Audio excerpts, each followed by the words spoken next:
Hola chicos, bueno, pues hoy vamos a continuar con la arquitectura romana.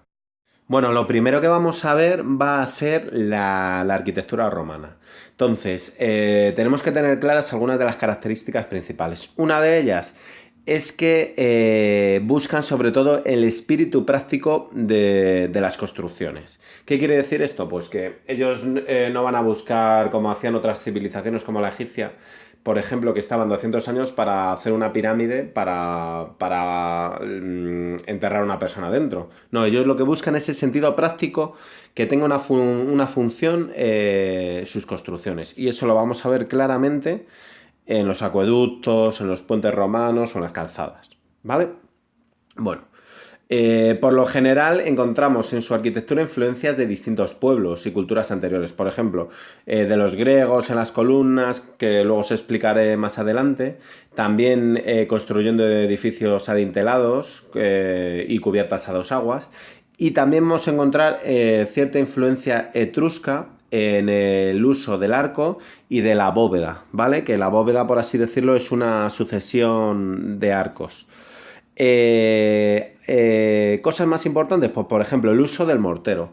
El mortero, por así decirlo, es un material obtenido a partir de una mezcla de arena, piedra, cal y agua, que sirve para unir distintos elementos. Es un poco como si dijéramos una especie de cemento antiguo. Y también tenemos que destacar que alcanzarán gran perfección técnica. eh, y esto lo vamos a ver con un claro ejemplo, por ejemplo, en las cúpulas que utilizarán cubriendo algunos de los monumentos más importantes. Bueno, también os decía hace un momento que tendrán influencias griegas. Volverán a utilizar los antiguos órdenes, el dórico, el jónico y el corintio, y crearán dos nuevos órdenes que van a ser el toscano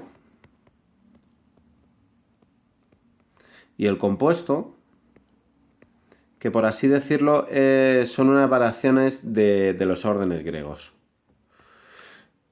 ¿Dónde vamos a ver esas características o esas variaciones? Pues la vamos a ver en el toscano, por ejemplo, que es claramente muy parecido, el toscano que es este, muy parecido al orden dórico, lo único que es mucho más austero, ya que su fuste no tiene estrías. Si os fijáis en el fuste del orden toscano, pues no tiene estrías como sí tiene el fuste dórico.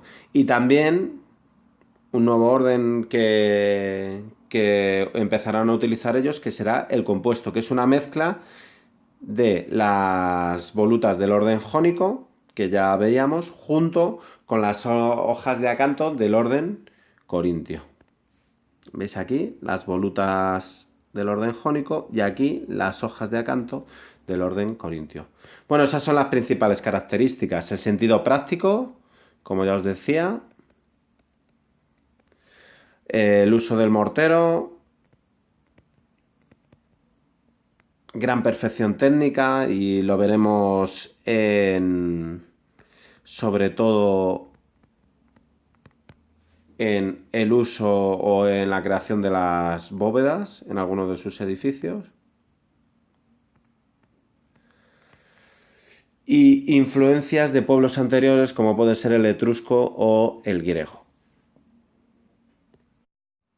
Hablábamos antes, que ya os decía, que reflejan sobre todo en su arquitectura la necesidad de darle un sentido práctico a las construcciones. Pues esto se ve sobre todo en el tipo de obras públicas que se construyen. Vamos a destacar sobre todo los acueductos, ¿vale? Que eran obras por las cuales canalizaban agua y salvaban distintas pendientes. Las calzadas importantísimas para el comercio del Imperio Romano. También aparecen las primeras cloacas para las ciudades romanas con el fin de dar salida pues, a toda la suciedad que se generaba en la ciudad. Y por supuesto, una continuación de las calzadas, que serán los puentes romanos para salvar esas corrientes de agua. Dentro de la arquitectura también tenemos que destacar una arquitectura, por así decirlo, religiosa o conmemorativa, que serían los arcos del triunfo que podemos encontrar, en este caso este. Y luego deberíamos destacar también los edificios destinados a los distintos espectáculos y al entretenimiento, ya que los romanos gozaban de gran cantidad de fiestas y juegos que organizaban sus gobernantes.